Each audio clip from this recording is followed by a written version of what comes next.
Good day everyone. Today I will briefly explain the situation of the Philippines during the Third Republic which began in 1946. Just like the First and Second Republics, the Third Republic was born during a difficult time. After World War II, the Philippines was destroyed physically and the people were emotionally affected because the country was very poor and weak. It became dependent on the United States for financial help. However, American aid came with conditions. The USA was given priority rights to use our natural resources. They kept military bases in the country and several trade agreements were made that mostly benefit the United States. Because of this, many Filipinos questioned if we were truly independent. All presidents from Rojas to Marcos faced the same problems: slow economic growth, corruption, social unrest, and dependence on foreign loans.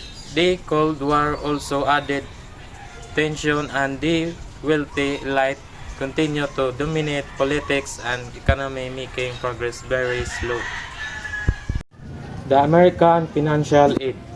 After World War II, the Philippines was badly damaged. Farms, roads, towns, and cities were destroyed. Even though the war was mainly between the US and Japan, Filipinos suffered the most. To help the country recover, the United States gave financial assistance to the Philippines.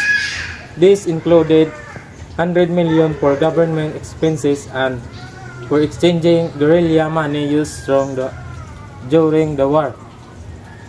100 million worth of US Army surplus materials, and 60 million loan to rebuild the country. This aid helped the Philippines restart its government operation and begin reconstruction after the destruction of the war. Party rights of Americans.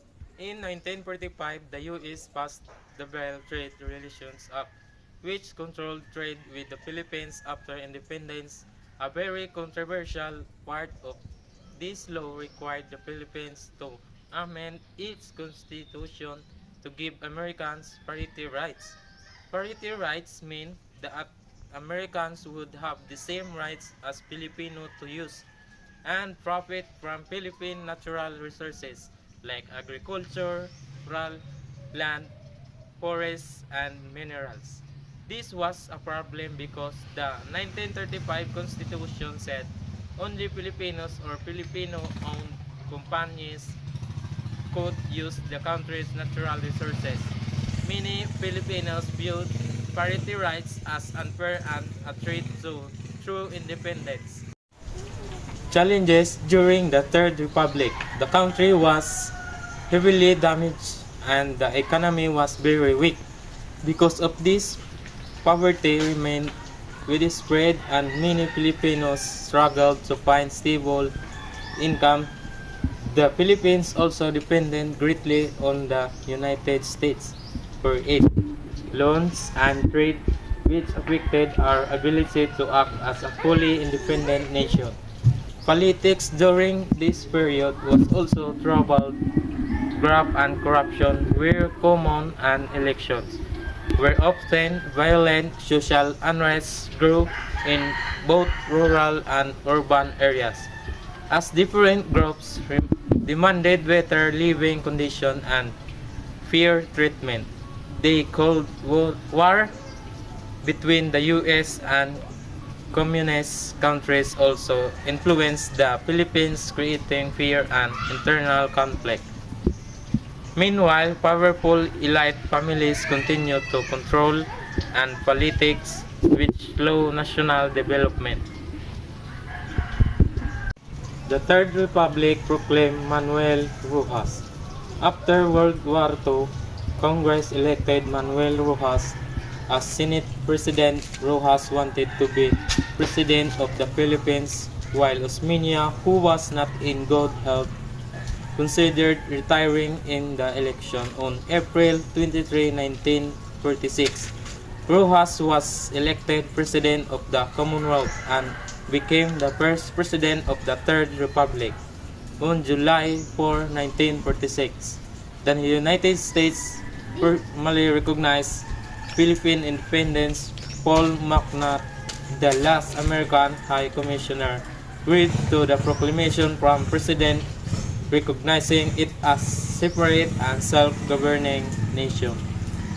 The Hukbalahap Problems. During World War II, the Hukbalahap was formed to fight the Japanese occupation in the Philippines after the war.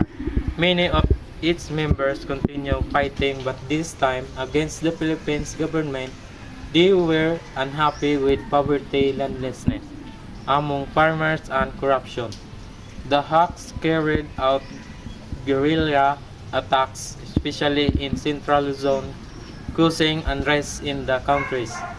The government under Presidents Rojas and Quirino used both military action and social reforms to eventually weaken the Huk rebellion in the 1950s. Magsaysay and the Huks. The Huk rebellion continued to trouble rural areas when Ramon Magsaysay became president in 1953. He focused on helping the people, not just using the military. He introduced land reforms and offered amnesty to Huks who surrendered. Because of this approach, many Huks laid down their arms, and peace and stability were restored in the countryside. Magsaysay became known for his pro-people policies and hands-on leadership. Garcia and the Filipino First Policy.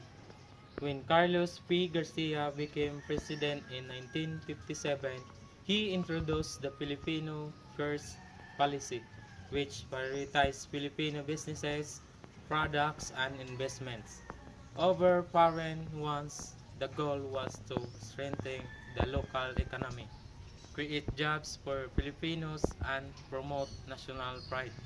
Under this policy, the government encourages Filipinos to invest in industries, give incentives to local businesses, and limited foreign control in key sectors.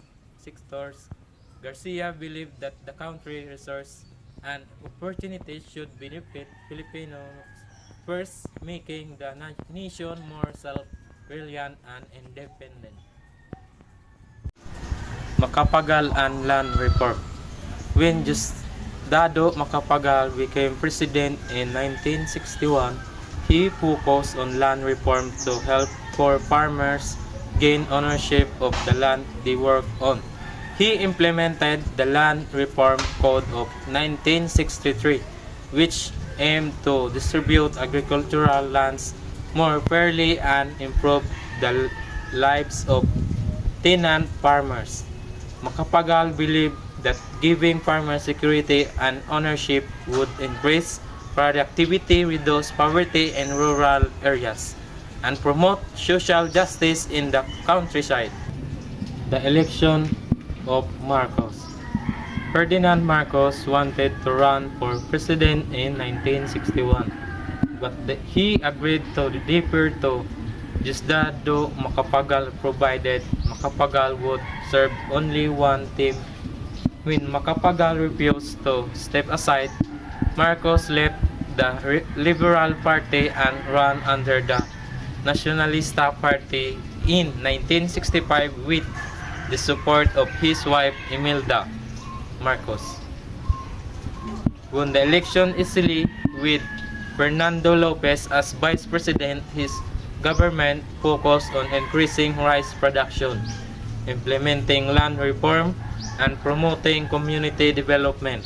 He also launched a major infrastructure program to connect the country's islands and secured foreign loans to fund education, health, and social service. Despite his efforts, Marcos' term faced turbulent events, rising agrarian unrest, and counterinsurgency challenges shaping the early years of his presidency. Go. That includes my report. Thank you very much for listening.